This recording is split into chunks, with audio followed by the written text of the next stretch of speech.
Hi everyone and welcome back. Well, I hope you enjoyed the holiday special one last week. Just something a bit slightly different, but no, it was really nice, and I hope everybody's managed to get out and about over the good weather that we've been having.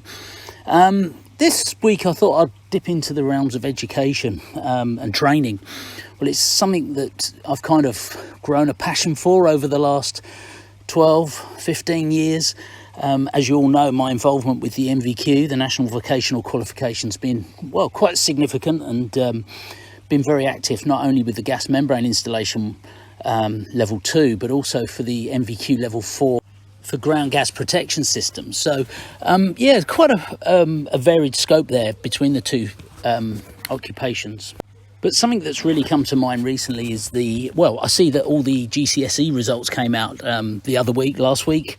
And it brought me back to where it all began for me, really, how I got into my role in construction, working, well, some of you may or may not know, but I started out life as a carpenter and joiner.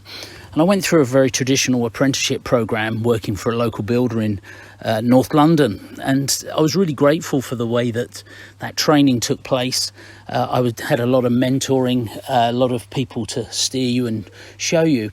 And I'm curious to see how that's still panning out to this day, because I hear a lot of rumblings on social media links through LinkedIn, through Facebook, about CITB, Construction Industry Training Board, and how they are approaching the skills shortage that we've got in this country currently, but also how the educational systems in this country deal with people like me. Actually, I had a really interesting conversation with my son's teacher a few months ago, just prior to him finishing school for his year 6 before moving on to high school. And in the discussion, she actually commented that education in this country is really steered up as there's only one keyhole and everybody has to go through it. Whereas if you imagine we're all different keys, we all will turn different locks. And that's not really catered for in our education system in the UK.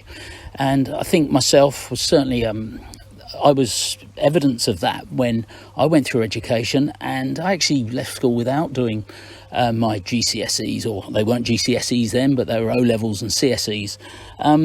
So I left school with nothing, you know.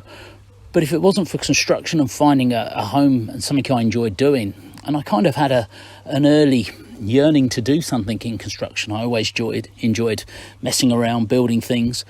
But seeing that today, and I think this reflects when I look at some of the learners I meet in their applications for their NVQs, for example, a lot of them, there's a standard application that I've developed that asks some very basic questions, but these aren't even being answered, you know, like, have you had any previous training or construction understanding, you know, been on any skills courses? And they're often come back, no, none. Now, it makes me think, well, surely as employers and responsible, you know, people in building businesses, running businesses, training is a key part. And should anything go wrong, how those training records are going to be referred to in any investigations. But it was really hitting home, and I read an article that it was actually somebody from one of the big trade organisations put onto LinkedIn regarding CITB, and I thought that really does highlight, you know, the failings that are there. I very rarely hear of CITB crossing into more of the specialist areas. My links with CITB are predominantly through the NSAC, which is the National Specialist Accreditation Centre. We are still within CITB's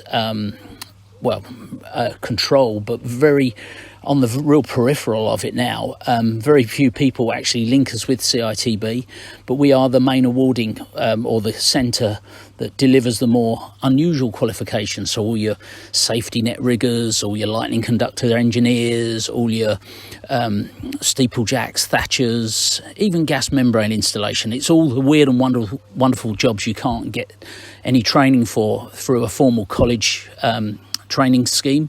So these are valuable routes, but it also brings home the thought of how people use CITB to their benefit to claim grants and support the funding of their training.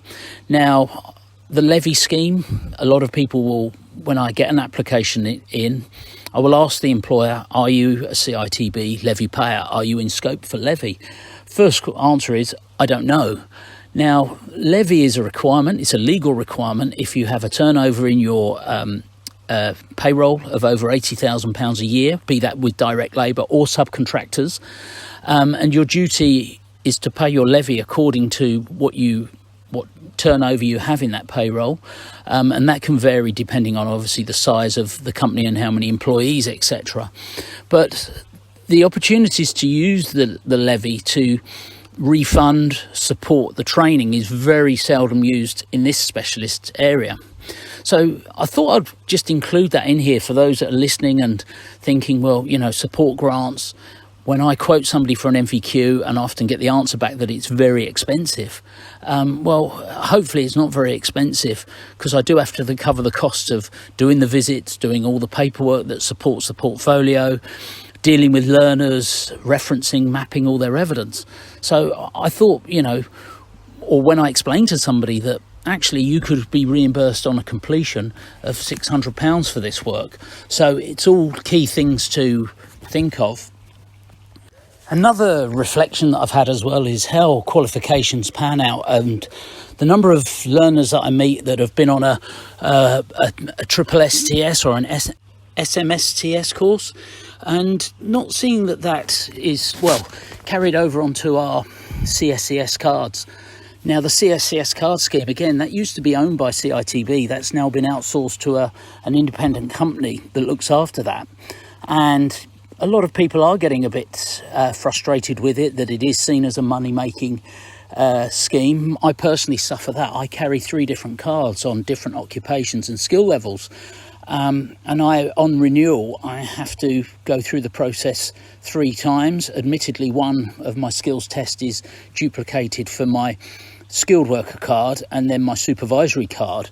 But then for my other cards, I have to do a management level. So I have to do a second round of touchscreen tests for that. So come the end of the process, I've spent over 150, nearly £200 plus time out of my days to go and do that. But again, it's another frustration which some of you might have comments on.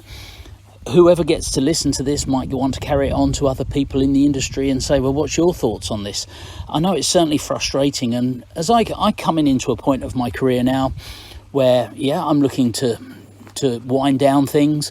I certainly still want to share as much information and knowledge as I can moving forward into my kind of retirement when that comes around.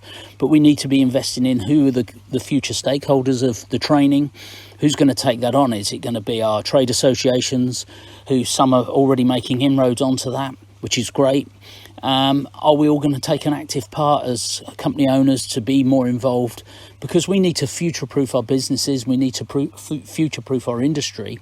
And today I think really highlighted it in hearing a couple of my friends have got kids with GCSE results, and the results are down this year. They're not as good as previous years, and we can understand why. The youngsters have been through quite a torrid time in their education over the last 2 years, but certainly being able to support them in occupations. And I don't want people to turn around and say, oh, well, construction's just a job for the kids that are useless or fail at school. I've found construction has been a brilliant career for me, and it's opened many opportunities.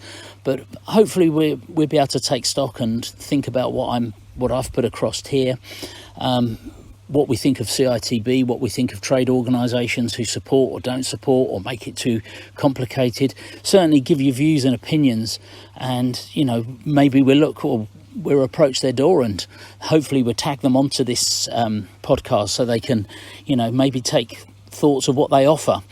So thanks again for taking your time, everybody, for listening. And if you have comments, they're really welcome. And I've been seeing some really valuable things coming forward from these podcasts recently. So, we'll catch up again next week. And thanks again for listening. And look after yourself and keep the training up and keep the good standards up.